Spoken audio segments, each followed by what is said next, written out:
Trust that's better.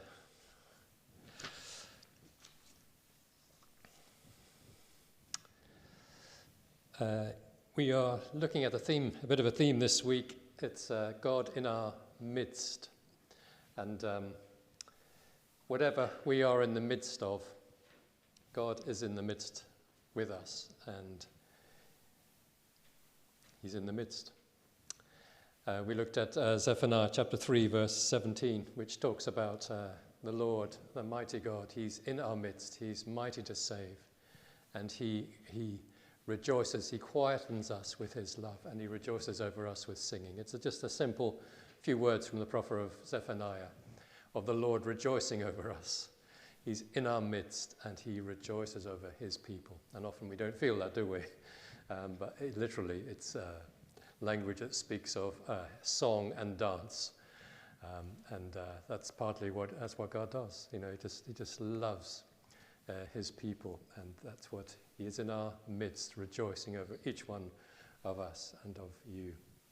So God is here, even though we're a small number. He's here this morning. As we just celebrated Christmas, and it's not just about eating lots of nice food. It's about God being with us in our midst, even in the soil and the muck of ordinary day life. He is with us. So I'm going to read another passage which probably expresses God being with us in our midst. Quite a famous passage from Exodus. And it's Exodus chapter 3. And it's the famous passage of the Moses and the burning bush. And now Moses was tending the flock of Jethro, his father-in-law, the priest of Midian, and he led the flock to the far side of the desert and came to Horeb, the mountain of God. And there the angel of the Lord appeared to him in flames of fire from within a bush. Moses saw that though the bush was not on fire, in the original language it has the bush again, the bush did not burn up. So Moses thought, I will go over and see this strange sight, why the bush does not burn up. Something about the bush here, eh? And so when the Lord saw that he'd gone over to look, God called to him from within the bush. It reminds me of, President Reagan said, it's the economy, stupid. Well, I think here the Lord's saying, it's the bush, it's stupid, it's the bush. Look. So God called to him from the bush. There's the fifth time he said that in a few lines. Moses, Moses. Moses said, here I am. Do not come any closer, God said. Take off your sandals, for the place where you are standing is holy ground. Then he said, I'm the God of your father, the God of Abraham, the God of Isaac, and the God of Jacob. At this, Moses hid his face because he was afraid to look at God.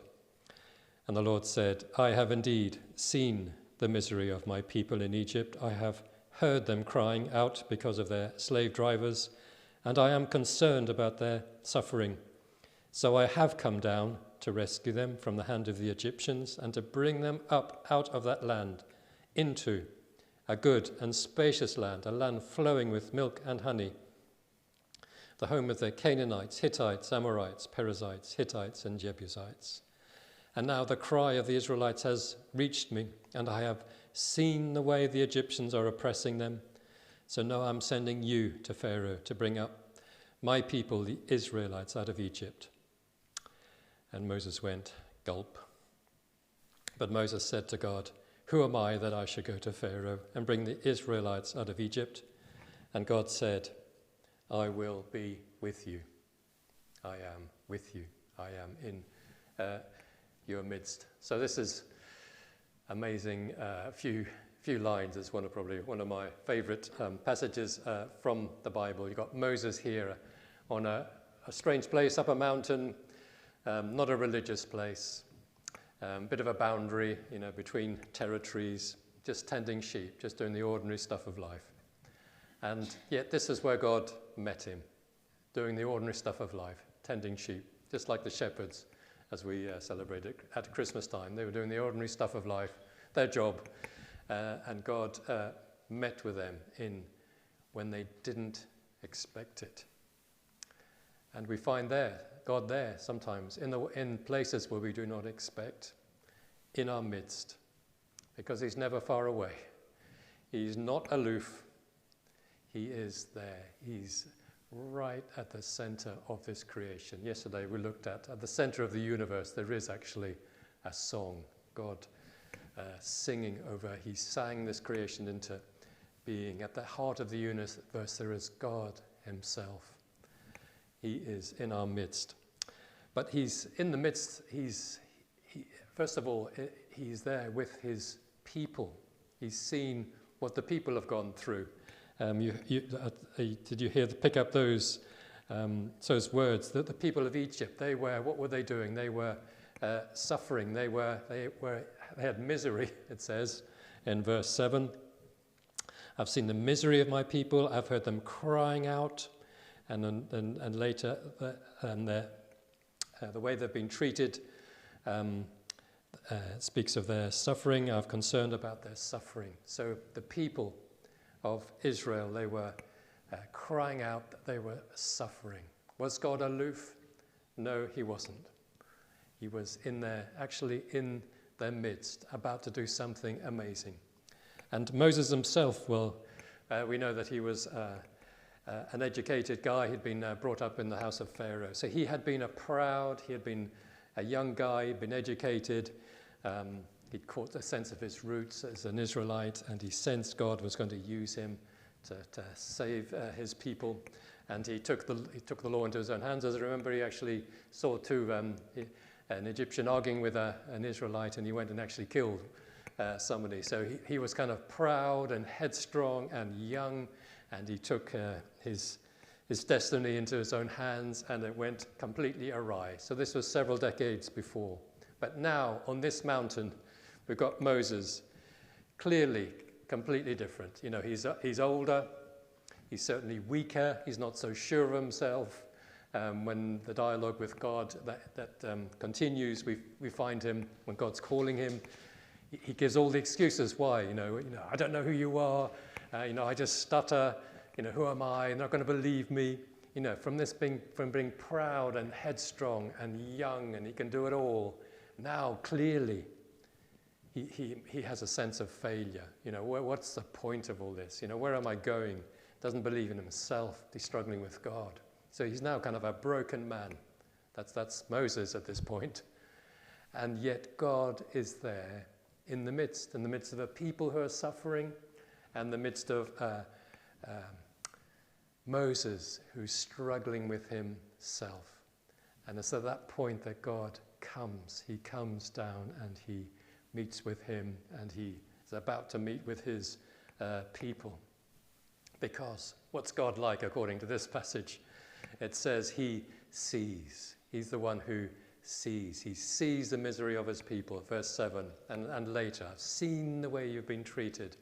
And he hears. Not only does he see, he hears. He heard their crying in verse 7 and verse 9. It's repeated twice in this passage. Then it says he's concerned. He's concerned about their suffering. And that's kind of a bit of a superficial word in English. The Hebrew word is yada, which means know. It's a deep word. I know. It's a relationship between a husband and wife. There's an intimate. There's a I know everything. I know what you're going through. It's not just concern. I've got a few thoughts about it. This God is feeling it with them. He knows. He experiences it, and then he comes down. So he sees. He hears, he knows. He's not aloof. He's not aloof in the suffering of the people. He's not aloof in the struggling of the individual, Moses. But he comes down. He sees. And isn't that lovely? That's the Lord. When we think he's not there, when you think he's far away, the God is in our midst. And he loves to come down and reveal that to us. And he certainly caught Moses' attention as he did this. There was a bush, it was glowing, and he loves to catch our attention. I believe he loves to catch our attention more than we think. He loves to catch our attention in this place. And when we are still and just take time out, we give him the opportunity for him to catch our attention. Can we just put up this photo, Suzanne? Thank you. So the first one, yeah, this is there's a little bush in our garden. It's actually called Forsythia. That's what it looks like now. Just took a picture this morning. Can you put up the next one? It looks like this, as we get towards the early March. We took this. I took this a couple of years ago in March, and then I realised there's actually a pheasant at the bottom of the root there. That's probably why I took it. But it's just this bare kind of tree, and it's very green. And the next one, and when it gets to full bloom, it looks like this. Isn't that incredible?